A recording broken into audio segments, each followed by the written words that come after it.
Hello student, Gargi tutorial ক্লাসে তোমাদের স্বাগত জানাই। দেখো, আজকে আমার বিষয় হলো বর্ধমান ইউনিভার্সিটি ফার্স্ট সেমিস্টার স্টুডেন্টদের জন্য যারা মাইনরে পলিটিক্যাল সায়েন্স রেখেছো। এর আগের দিন আমি তোমাদের এই সিলেবাসটা দেখিয়ে দিয়েছিলাম এবং তার থেকে তোমাদের যে ওপরের যে ফার্স্ট অধ্যায়টা আছে, এই প্রথম অধ্যায়ের শর্ট কোয়েশ্চেন কিছু দিয়ে দিয়েছিলাম এবং বলেছিলাম যে পরবর্তী যে 5টা তোমাদের অধ্যায় আছে সেখান থেকেও তোমাদের শর্ট কোয়েশ্চেনগুলো দিয়ে দেব। তো আজকে যেটা দিয়ে দিচ্ছি সেটা হচ্ছে তোমাদের সার্বভৌমিকতার ধারণা। এই চ্যাপ্টার থেকে তোমাদের যে শর্ট কোয়েশ্চেনগুলো ইম্পর্টেন্ট সেগুলো আমি তোমাদের দিয়ে দিচ্ছি। চলো দেখে নেওয়া যাক। দেখো, এখানে হচ্ছে সার্বভৌমিকতা বলতে কি বোঝো, এটা করবে। সার্বভৌমিকতা বলতে বোঝায় চূড়ান্ত, অপ্রতিহত ও সর্বশেষ ক্ষমতাকে। সার্বভৌমিকতা হলো রাষ্ট্রের অন্যতম আবশ্যিক বৈশিষ্ট্য। সার্বভৌমিকতা বলে বাহ্যিক ক্ষেত্রে একটি রাষ্ট্র তার বিদেশ নীতি পরিচালনা করতে পারে, আবার আভ্যন্তরীণ বিরোধের সর্বশেষ আইনসঙ্গত মীমাংসা করতে পারে। এটি রাষ্ট্রের একটি অপ্রতিহত ক্ষমতা। তাহলে যদি তোমাদের সার্বভৌমিকতার সংজ্ঞা আসে তাহলে তোমরা এটা লিখতে পারবে। আবার যদি সার্বভৌমিকতার বৈশিষ্ট্য চায় দুটো, এটাকে ভেঙেই তোমরা দুটো করে নিতে পারবে। এরপর দেখো, এখানে বৈশিষ্ট্যটা আলাদা করে দিয়ে দিয়েছে। 1 হচ্ছে চরমতা ও মৌলিকতা, 2 হচ্ছে সার্বজনীনতা, 3 হচ্ছে স্থায়িত্ব, 4 হচ্ছে অবিভাজ্যতা, 5 হচ্ছে অহস্তান্তর যোগ্যতা। খুবই ইম্পর্টেন্ট দুটো প্রশ্ন। এরপর এখানে চলে এসো, সার্বভৌমিকতার ব্যুৎপত্তিগত অর্থ কি।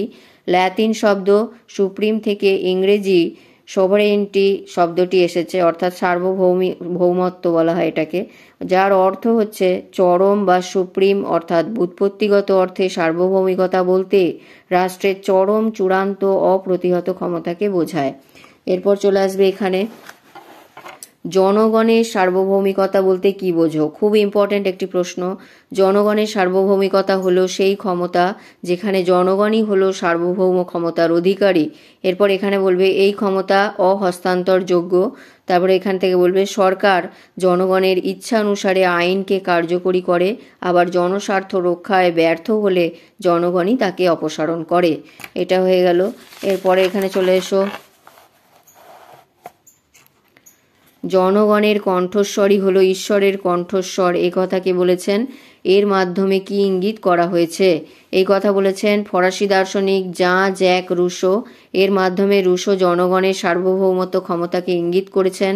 তিনি সাধারণের ইচ্ছাকে সার্বভৌম ক্ষমতা বলে উল্লেখ করেন, যে ক্ষমতা প্রকৃতিগতভাবে চরম, অভ্রান্ত ও অহস্তান্তরযোগ্য।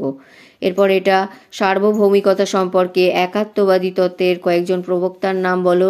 1 হচ্ছে জাঁ বোদা, টমাস হবস এবং হচ্ছে Hugo Grotius, John Locke, Jean Jacques Rousseau, Jeremy Bentham, John Austin. এর মধ্যে থেকে যে কোনো দুটো তোমরা মনে রাখবে। এরপর এখানে চলে আসো, সার্বভৌমিকতা সম্পর্কে বহুত্ববাদীদের দুটি বৈশিষ্ট্য লেখো। 1 হচ্ছে বহুত্ববাদীরা মনে করেন সমাজস্থ বিভিন্ন ধরনের সংঘ রাষ্ট্রের মতোই স্বাভাবিক গুরুত্বপূর্ণ। 2 নম্বর হচ্ছে তাদের মতে বর্তমানে কোনো রাষ্ট্রই সম্পূর্ণভাবে বাহ্যিক সার্বভৌমতার অধিকারী বলে গণ্য নয়। এর কারণ হলো সকল রাষ্ট্রই বাহ্যিক চরম ক্ষমতা আন্তর্জাতিক আইন দ্বারা সীমাবদ্ধ।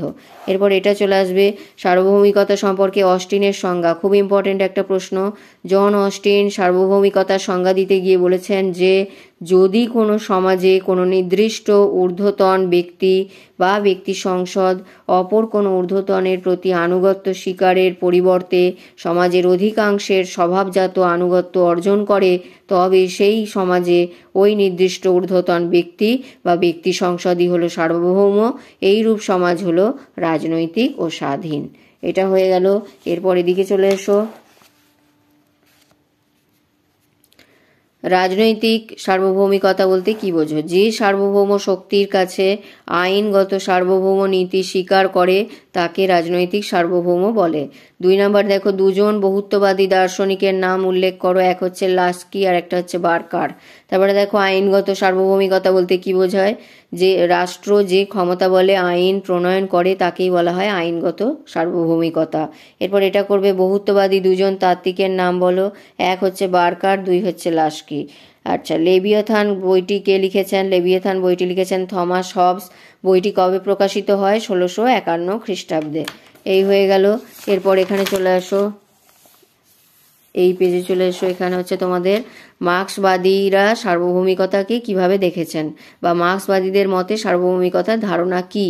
যদি বলে তাহলে লিখবে মার্ক্সবাদীদের মতে রাষ্ট্র হলো একটি শ্রেণী শোষণের যন্ত্র। তারপর এখানে বলবে এর লক্ষ্য আদৌ জনকল্যাণ সাধন নয়, এর লক্ষ্য শ্রেণী বিরোধকে টিকিয়ে রেখে কাজ করা। রাষ্ট্রহীন সাম্যবাদী সমাজে যেহেতু শোষণ থাকবে না, তাই এই সমাজে সার্বভৌম ক্ষমতা বলেও কিছু থাকবে না। এরপর চলে আসবে এখানে,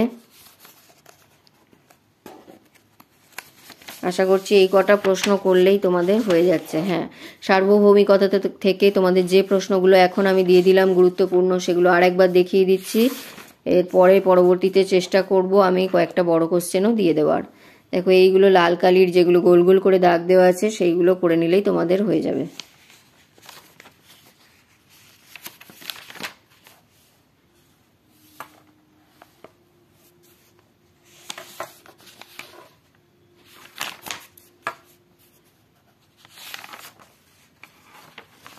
তাহলে আমাদের দুটো চ্যাপ্টার থেকে শর্ট কোয়েশ্চেনগুলো কমপ্লিট হয়ে গেল। এই গেল আজকের ভিডিও। যদি ভিডিওটি ভালো লাগে একটা লাইক করে দিও, এবং চ্যানেলে নতুন হলে সাবস্ক্রাইব করে নিও, এবং বন্ধুদের মধ্যে অনেক অনেক শেয়ার করে দিও। দেখা হচ্ছে আবার পরের ভিডিওতে।